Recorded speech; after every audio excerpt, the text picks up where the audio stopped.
नमस्कार बंधुरा आमी संचिता केमन आছেন আপনারা সবাই आशा করছি আপনারা প্রত্যেকে ভীষণ ভালো আছেন। আজ আমি কোনো রকম মশলা বাটাবাটি ঝামেলা ছাড়াই খুব সহজেই একটি ডিমের কারি রেসিপি শেয়ার করছি। এটি যারা নতুন রান্না করছেন তারাও খুব সহজেই তৈরি করে নিতে পারবেন। এই ডিমের কারি তৈরি করার জন্য আমি এখানে নিয়েছি 5টি সেদ্ধ ডিম। প্রথমে আমি এই ডিমগুলোকে দুদিক থেকে পাতলা পাতলা করে কেটে নেব। এতে ডিমের ভেতরে খুব সুন্দরভাবে তেল মশলা ঢুকে যাবে।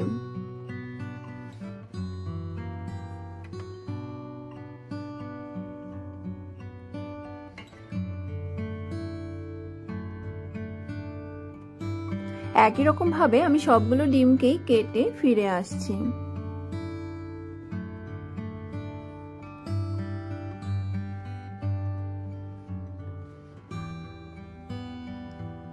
এখানে আমার সবগুলো ডিম কেটে নেওয়া হয়ে গেছে।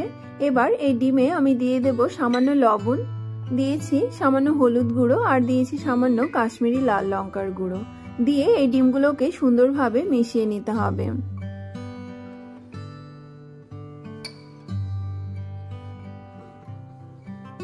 এখানে ডিমে লবণ হলুদ আর লঙ্কার গুঁড়ো মিশিয়ে নেওয়া হয়ে গেছে।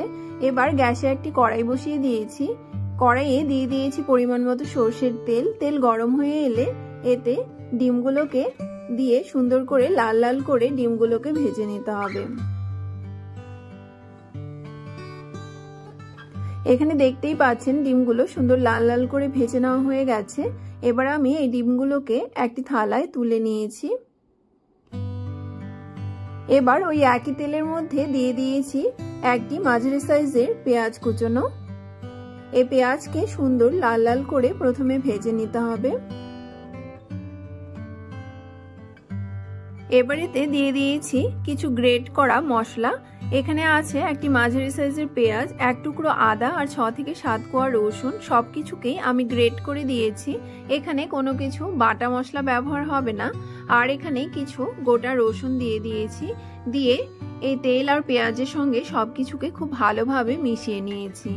এবার এতে দিয়ে দিয়েছি স্বাদ মতো লবণ, দিয়েছি 1 চামচ হলুদ গুঁড়ো, 1 চামচ জিরের গুঁড়ো, দিয়েছি হাফ চামচ ধনে গুঁড়ো আর দিয়েছি হাফ চামচ কাশ্মীরি লাল লঙ্কার গুঁড়ো।